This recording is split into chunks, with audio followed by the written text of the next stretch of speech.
What's going on YouTube? I'm Andrew Crawford, the HC Legend, your boy, the GOAT, not the GOAT, but I'll like a GOAT, and I'm very excited. Hope you all had a wonderful Easter, by the way, because it is WrestleMania week, and my birthday week. For some reason, I'm less excited about my own birthday than I am WrestleMania. Whoops. So I will be uploading videos daily this week. Today and tomorrow will be the last two entries of my top 40 WrestleMania matches of all time. Today will be 20 through 11. Tomorrow will be 10 through 1. Wednesday will be my 10 WrestleManias with the wrong main event. Like talking about like the match that probably should have went on last as opposed to the match that actually did. Thursday will be my official predictions, and Friday, I don't know yet. But, I will be uploading every day this week, and also maybe changing my YouTube name from ALC Legend or HC Legend to, well, my friend Phil recommended it. Shout out to Phil for recommending it. It's called Off the Top Rope with Andrew Crawford. Really gives an in-depth analogy of what my channel's about. It's simple, it's basic. The only reason I'm even contemplating not doing that is because of the sole fact that I did also say I want to get more diverse in what I upload. But again, that is completely a possibility that I do change it. Anyways, let's get into it.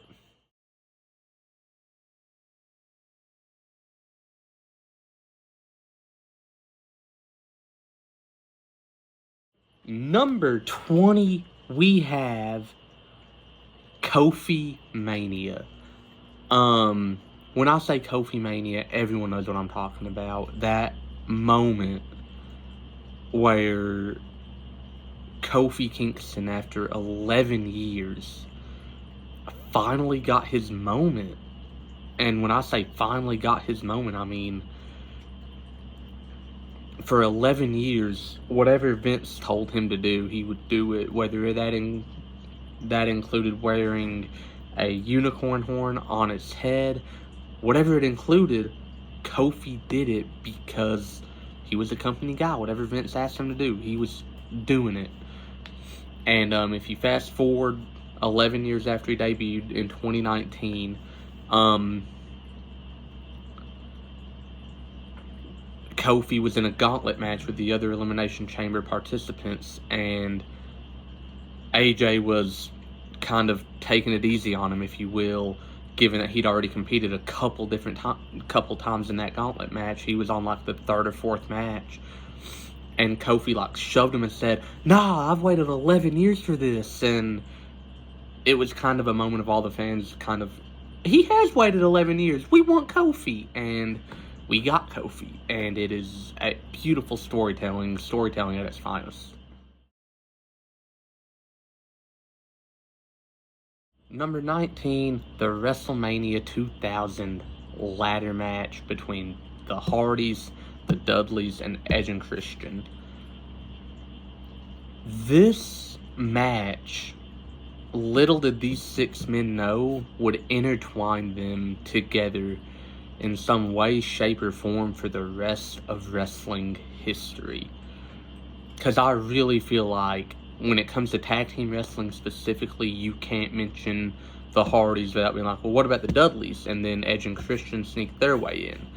And you know,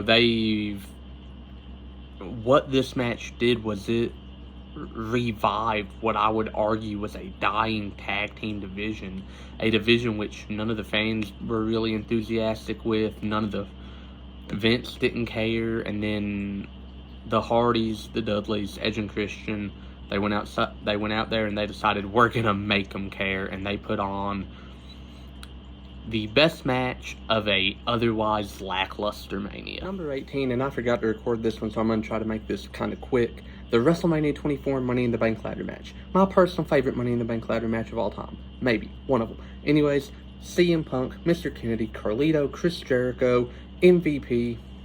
CM Punk, Chris Jericho, Carlito, Shelton Benjamin, MVP. Mr. Kennedy. I literally watched this match last night. Come on. John Morrison. And it was such an awesome Money in the Bank match. You had Punk finally getting his first of like 4 major awesome WrestleMania moments. You had the most creative finish to a ladder match where Punk grabbed Jericho's leg, pulled it out from under him literally while he was on the ladder, had Jericho hanging upside down while Punk unhooked the briefcase, would later that year go on to cash in on Edge. Awesome ladder match. All the cool spots, Shelton's little sunset flip powerbomb off the ladder to 2 people, the moonsault with a ladder from John Morrison, Carlito and Mr. Kennedy flipping the ladder, and Shelton Benjamin doing a backflip through a ladder. Such a great Mania ladder match, such a great Money in the Bank match. It is on the best WrestleMania of all time, which also really helps it.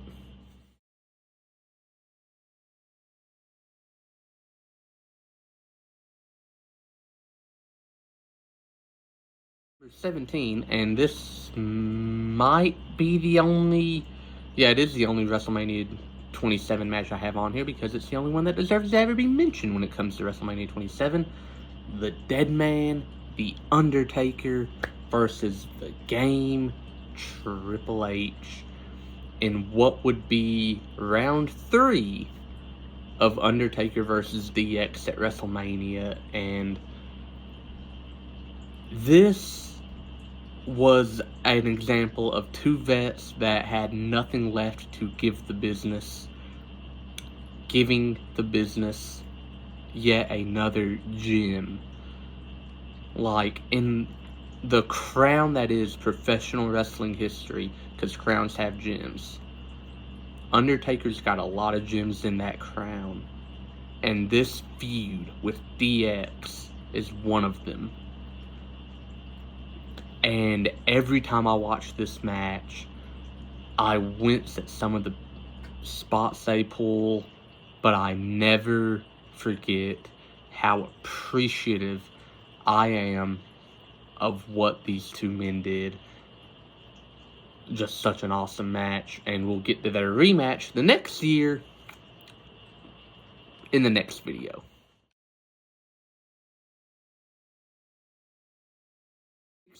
Speaking of getting to another match in the next video, number 16 is Undertaker and Shawn Michaels at WrestleMania 26. This match, while you can argue it is a step down from what they did the year before, Undertaker and Shawn are 2 names that the second you put them together, you get excited for the potential of this match happening. And at WrestleMania 26, after months of begging Undertaker, I want a rematch, come on. And Undertaker saying no, Shawn said, alright, I'm sick of it. Cost Taker the World Heavyweight title. Undertaker comes out and says, alright, you want the streak. That's what you get if you beat me. I want your career. If I win, you retire. Shawn agreed. And that closing sequence of this match is what really the only argument I think you could have for putting this even higher on this list, when Shawn is using Undertaker's attire to pull himself up and delivers that slap across the face of the Undertaker, only for Undertaker in a fit of rage to hit one last tombstone, effectively ending the career of the Heartbreak Kid, was so beautiful. And it is what storytelling in pro wrestling truly can be. 15, this match is only on here because of the moment it provided. Randy Orton, Rey Mysterio, Kurt Angle, World Heavyweight title, WrestleMania 22, April 2nd, 2006, the last ever arena WrestleMania, fun fact. The story for this match, Rey wins Rumble, Randy guilt trips Rey into putting his world title shot on the line, Rey loses, Teddy Long just says, Rey, you're back in, and they make it a triple threat, and 5 or 6 months after losing his very best friend on this planet, Rey Mysterio would capture the World Heavyweight Championship for Eddie Guerrero, one of the all-time greatest in the ring. And there's no doubt in my mind that Eddie was looking down on Rey with the biggest smile on his face. And as I said, this match is only on here because of the moment it provided.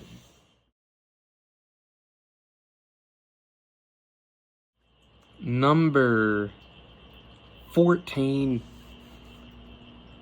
Seth Rollins versus Cody Rhodes at WrestleMania 38. A mere 2 years ago, on April 2nd, 2022, Seth Rollins stepped into the ring awaiting a mystery opponent.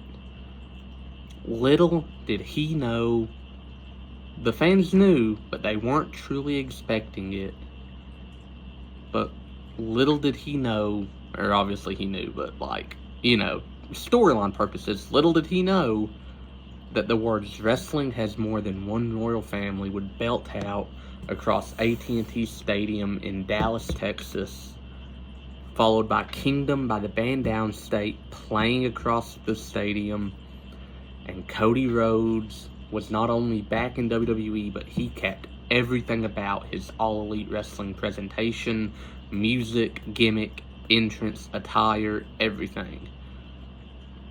And what really helps this match is not only is it Cody's return, but this match was truly fantastic, and there is beyond the argument to be made that it was the best match of that entire weekend.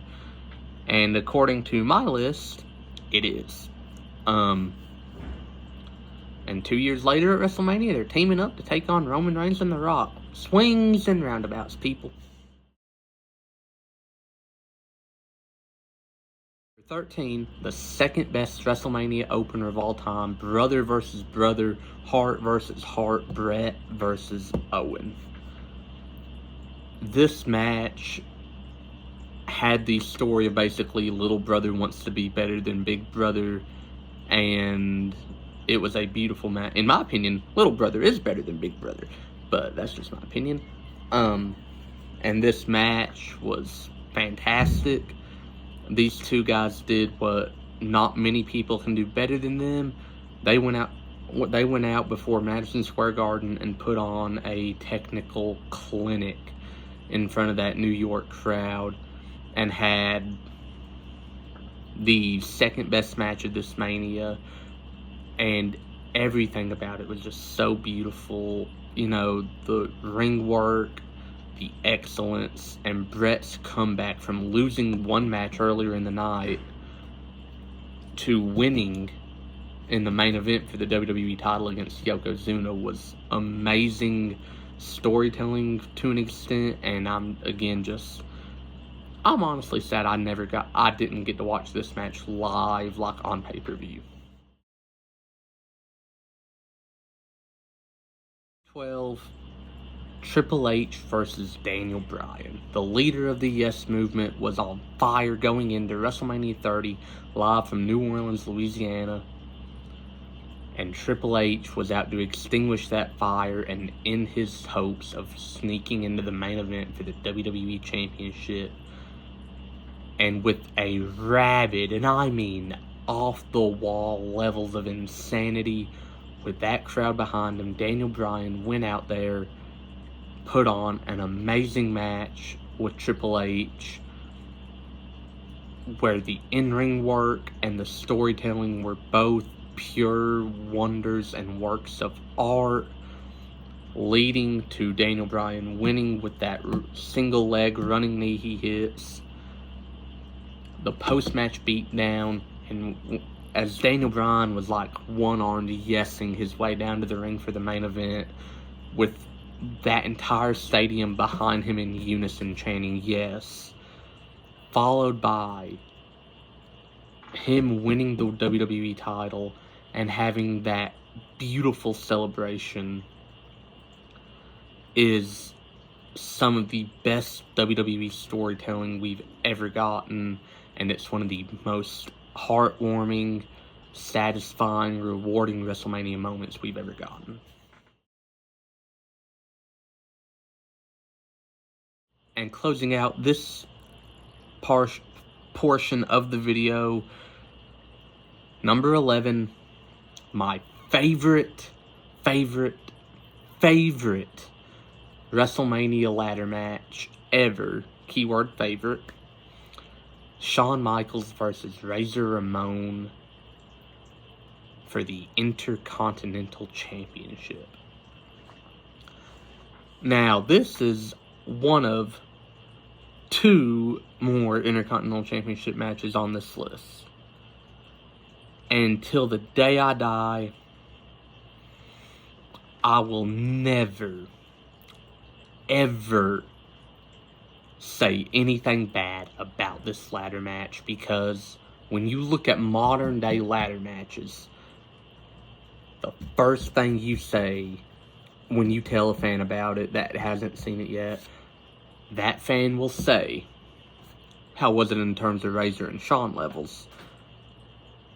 And in my opinion, I don't think anything will ever truly be able to topple this, just for the sheer fact that fans had never, in the history of WWE up to this point, seen anything like it in terms of death-defying, high-intensity spots. But, you know, obviously there are ladder matches I think are better and more brutal. But when it comes to this ladder match, it is my favorite for the sheer fact that it is now the bar. It didn't set the bar for ladder matches. It is the bar. Like, the bar for ladder matches is way up here. And there have been some matches that can maybe match up, but nothing to topple it. And that's the video. Did you like it? Did you hate it? Tell me about it in the comments below. Do you agree with this list? Also, let me know. Don't forget to like, share, and subscribe. And again, stay tuned this week because I'm dropping a bunch of videos this week. And again, WrestleMania week, awesome week. And unlike John Cena, I can see you, and I will see you very soon.